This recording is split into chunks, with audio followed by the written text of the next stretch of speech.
welcome. This is Liberty Bank. How are you today? So my name is Ann Duplessis, and we are on the beautiful campus of Tulane University in our new financial spot. It's called The Spot, powered by Liberty Bank. Listen, we're really excited. This is going to be some tremendous information that we're going to be providing today to you. And I have joined with me two wonderful individuals. We have to my right Marissa Lespinas, who is Associate Director, Office of Financial Aid, and Roland Keller, who is also an Associate Director with the Office of Financial Aid. So I'm going to first give Larissa an opportunity and Roland an opportunity to introduce themselves, talk a little bit about their role, and then we're going to get into this. Okay? Yes, my name is Marissa Lespinas. I am an Associate Director in the Office of Financial Aid here at Tulane. I've been here for going on 10 years now. It'll be 10 in April. Roland and I actually started at the same time, so we've been kind of through this whole entire process at Tulane together, which is really cool. And we share an interest in financial literacy, debt management, that kind of thing. So he's been my little partner with all that. So this is really exciting to be here. I primarily work on the downtown campus with the medical students as well as our public health and social work students. But I do have a hand in our Money Matters to You program on the Tulane campus, which Roland heads. And you know, we've got some exciting things coming up, and we're really excited to be here today. Awesome. So thanks for having us. Thank you. So I'm Roland Keller Jr. I'm also an Associate Director of Financial Aid here at Tulane University. So in addition to my role of helping students finance education, I lead our Money Matters to You financial literacy program. So the overall goal of the program is to assist students with getting the knowledge and skills they need to make the best financial decisions. And that's primarily led on the Uptown campus here at Tulane. Great, that's very great. So listen, a few housekeeping tips right now. We will be taking questions from the audience, so if you are interested in asking a very specific question, put your questions in the live chat box, which is on the right of your screen. And also subscribe to our YouTube channel because you'll be able to get a lot more resources and information from Liberty Bank in the future. So let's start with what's on everybody's mind now, top of the list, and that is the student loan forgiveness. And as we know, President Biden recently announced student loan relief for borrowers, and I think this is something that people have a lot of questions about. So why don't you give us a little overview on what this is all about? Definitely. So yeah, the most recent announcement from President Biden, it has different parts to it. So the first part is probably on everyone's mind is going to be that forgiveness amount. So it depends on the borrower's income. Obviously, there is income restrictions with that, but pending on the income restrictions, it's $10,000 or $20,000 in forgiveness if a borrower had ever had a Pell Grant and they do meet that income threshold. They're going to have up to $20,000 of forgiveness, which is a big deal. Yeah. A big deal for many borrowers. The second part of that announcement, there was a rollout of a new income-driven repayment plan, which has some really great new features such as forgiveness after 10 years versus the 20-year plans that we had before that. If you have $12,000 or less at the end of those 10 years of payments, they're looking at knocking down the discretionary income levels, which will help borrowers tremendously, and then having that look at 5% of discretionary income versus the 10 that it was before. And then lastly, any outstanding interest monthly that's accrued on this new income-driven repayment plan is going to be picked up by the government, which is amazing. That is very, very amazing. I'm going to tell you that's really important from an aspect that we see from the bank often, and that is when we have people who have recently graduated, Mm-hmm. they've gotten a good job, right? Yeah. And making a pretty nice penny. And now it's time to buy a house. Yeah. And, these student loans, even Right. though maybe in forbearance, they're still there and they still count. Right. And they still matter. And they matter very much when we're doing the debt to income ratios, as you hear, the debt to income ratio tells us the amount of debt you have as compared to the amount of income you have to pay us back, right? And if Right. it's not in line, you're not going to get the loan. And Right. so that's really very important, Right. going forward. Definitely. And student loans, they're there, right? Every student, not every student, but most students have to borrow some sort of funding to be able to achieve their educational goals. So, and we don't want student loans to be something, nor should they be ever something that's going to hold you back from making big purchases in life, like a house or getting married or having children. In the new announcement from the Biden administration that is taking steps forward to improve the overall repayments landscape, and make big purchases like that more accessible to everyone. I think that's a really great thing that, moving forward. I think absolutely. Did you have some additional things to share? I think Marissa hit it on the head. So let's talk about the various options that students have to prepare, for their college experience. Give me some ideas. Give us some thoughts on that. I think the best way is to start saving early with a 529 plan. So a 529 plan is a college savings plan. It's tax advantaged. So that means you put money in it, that money grows tax deferred, and then when it's time to withdraw that money, you can withdraw it tax free if it's used for qualified educational expenses such as tuition fees, room and board. So start saving early with a 529 plan. The second thing that we recommend is scholarships. Apply for as many scholarships as you can. There are scholarships and grants with colleges and universities, but there are also outside scholarships as well. Outside scholarships are scholarships through the private sector. So your local civic organizations may have a scholarship, a bank, your church. Throughout the entire senior year of high school, that child should be applying for outside scholarships. Go ahead. So apply for outside scholarships apply for all scholarships rather, because that's going to minimize student loan debt. And when you graduate in 4 years, you don't want to be settled down with a lot of student loan debt. So apply for as many scholarships as you can. That way you're not borrowing a lot of loan debt.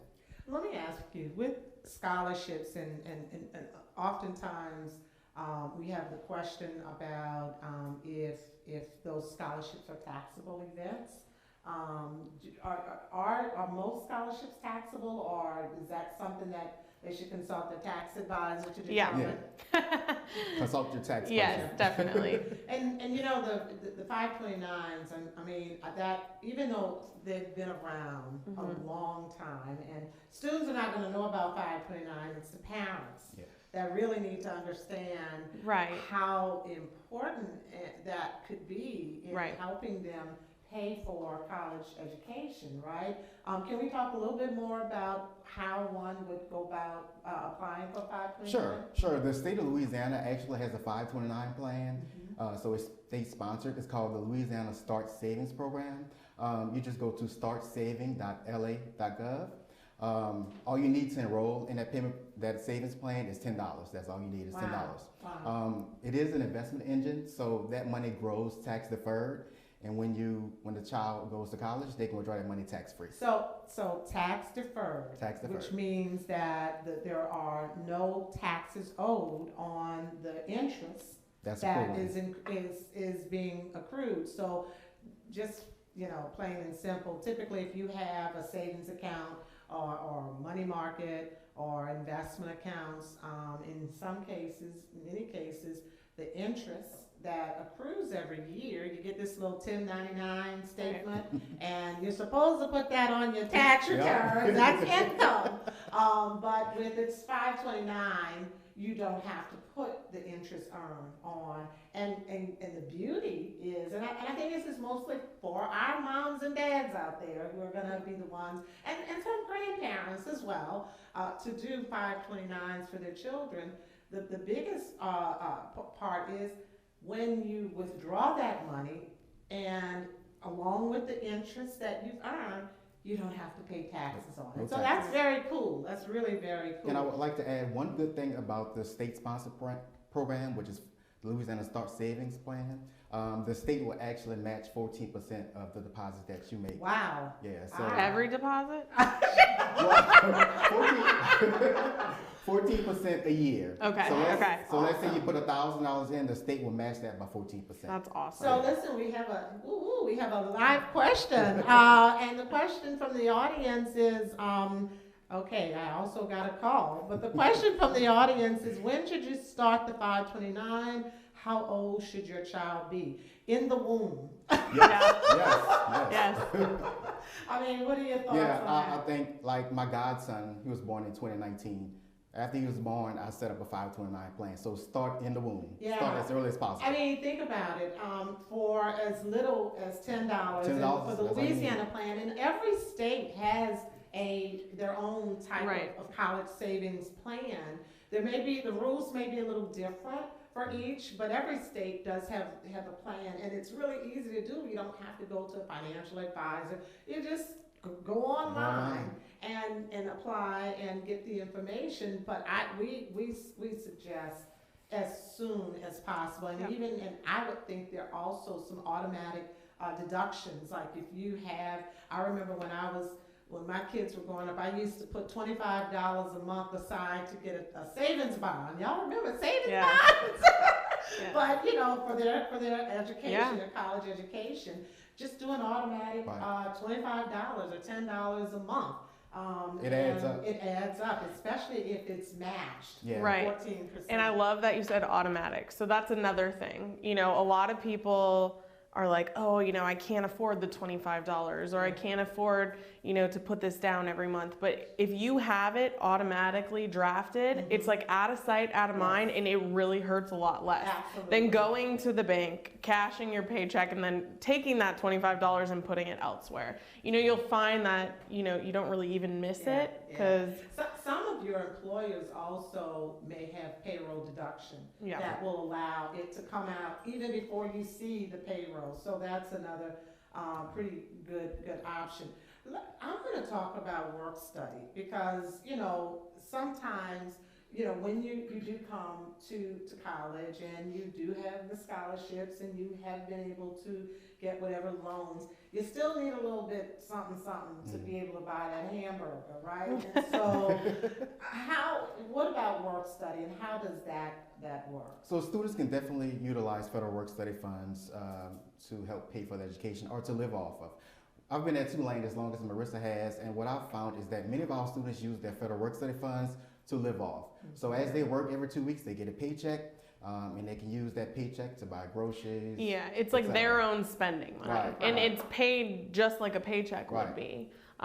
So you have your loans and your scholarships for the tuition and fees part of that, or anything billed to the account. But this is a way for students to have their own funding and work for their own funding and be able to have a little bit of spending money. And that's very cool because now they get to begin learning this idea of managing their money and making sure that it lasts. Yes. Because what happens when you spend it all, you starve. They come to our office going, I spend all my money. Okay. So let's talk about student loans, and I know that there are federal stuff and private stuff. Yeah. Can we have a discussion on what types of loans are available and how to access those loans? Yeah, so I'll let Roland cover the undergrad portion, and then I can talk about grad. Roland? So on the undergraduate side, there are federal loans. There are two types. There's a subsidized loan and an unsubsidized loan. The subsidized loan is the better loan because you're not paying any interest on that loan while you're in school, at least half time. The government is paying the interest. But there's also an unsubsidized loan in which interest will accrue. So if you want to borrow, it's best that you borrow the subsidized loan because the interest is being paid for you. Whereas the unsubsidized loan, you're responsible for all that interest that accrues. Well, so does a person have a choice, or is there qualifications for everybody would want the subsidized, Right. right? Right. Is there different qualifications for either? Yeah, so all you need to do to apply for a federal subsidized or unsubsidized loan is complete the FAFSA, which is the free application for federal student aid. Once you complete that FAFSA, we'll determine if you're eligible for the subsidized loan or the unsubsidized loan. Now, to get the subsidized loan, you must demonstrate federal financial need, and we have an internal calculation to determine that. So we'll offer you those loans automatically. And then when we offer you those loans, you have the option to accept, reduce, or deny those loans. Got it. So you determine based on algorithm or so what type of loan. And I can tell you, you're absolutely right that the interest, that is accrued while you're in school is really, really, it can add up. It can, at the end of the day, it can Oh yeah. end up being double the Yeah. amount or triple the amount Right. that you owe. One of the things that I used to do with my kids, as those we did get loans for, student loans, I would pay the interest, moms, dads, I would pay just that interest amount, and just say, okay, that may be, $50 a month. Just pay the interest. And while they're in school, so at least, and then when they graduate, then it's all on them. They get to pay the principal and the interest back. But that may be another option, even with their work-study money, if there is Right. enough, to try and just pay a little bit on that interest so that it does not add up. Correct. So my rule of thumb always to students is your situation was a little bit different because you, the parent, were coming up with the funds. So students, if they're saying, hey, if I can pay back loans or I borrowed too much loan funding, if they have the ability to be paying back, I'm like, you're borrowing too much. Yes. You're borrowing Yes, too much got because you shouldn't, you only need to borrow what you need. And, the fall semester is a learning time for a lot of students. They think they need this amount of money. They could come up short. They could have, a surplus. So a good thing and a great, tip is that you have 120 days from the date of disbursement to return any loan funds or have your financial aid office return any loan funding that you may not need, and you're not responsible for any of that interest that's accrued during that time. So, it's a good, and that's where budgeting comes into. It's very, very important to, look at what, you actually really need for the semester, and then, make a budget, look at the budget, and then work kind of backwards from there. Let's talk about budgeting. Not budgeting, borrowing too much. Yeah. And I think that we're laughing and joking about that, but that really is, I think, a very a point that our listeners and the students out there who are listening to this should really take heed to. If possible, we shouldn't use student loans to buy a car. Right. Because you need transportation, right? I'm like, Or buy a Gucci bag. right. Oh, definitely. Yes. Or to have money for the bar room, or Yeah.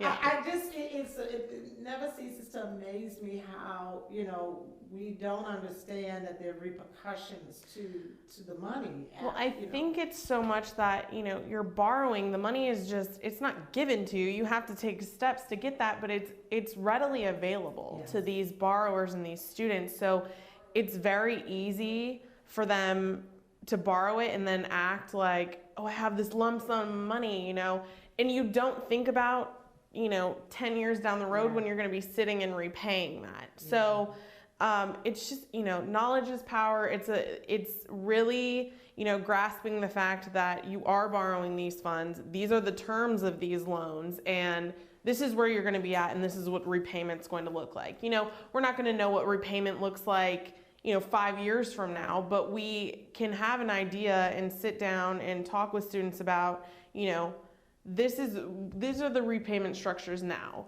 Based on this amount of salary, this is what you're looking at, kind of to get an idea.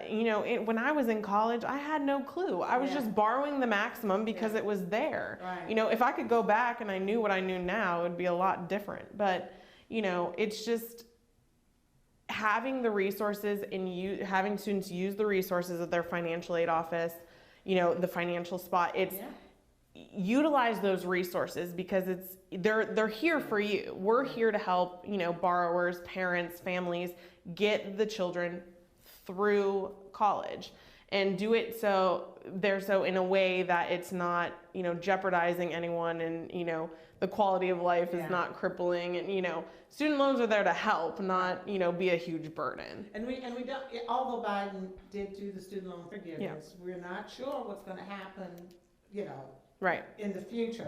So you wanted to really quick talk about the graduate. Sure. Yeah. So at the graduate level, unfortunately, there is no subsidized loan funding. So that means we have the unsubsidized loan, depending on what major they're going into. There's different levels. So, MDs have a lot higher level of unsubsidized loans that they can borrow per year versus, a social work student, just because the government's looking at, the total amount of debt and the cost of these schools and that sort of thing. So we have the unsubsidized loan, and then we have what I like to call is a gap filler, is the Grad Plus loan. So anything that the unsubsidized loan doesn't cover in the cost of attendance will then be offered, the student will then be offered Graduate Plus loan funding. And like Roland said, with a subsidized versus unsubsidized, you always want to take advantage of that subsidized loan first. In a graduate world, you want to take the unsubsidized loan before touching the Grad Plus. And then, the Grad Plus and that unsubsidized loan are going to start accruing interest right away. I mean, listen, this is so much, my head is spinning. It's a lot. It's a lot. It is. But that is why you have resources. You have, the financial aid office. Can you just let them know exactly where you are? Because I think they're giving me this, that we got to wrap it up.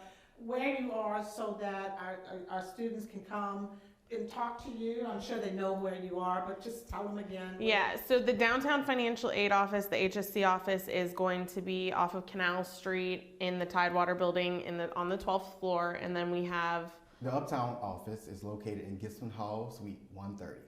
So, thank you guys. I mean, this has really been a lot. I also want to be able to let you know that here in the LBC, on Tulane's campus, uptown, we're uptown, right? The financial spot, powered by Liberty Bank, is a prime place for you to come in and in a really, really comfortable and just casual environment. No teller machines, no computers, not bring your own computer. It's a great place to come and talk to one of our associates about anything. We may not be the experts on student loans and forgiveness, but we definitely can get you to the experts and make sure that we help provide the information that you're going to need to become financially astute and ready. This has been really fun.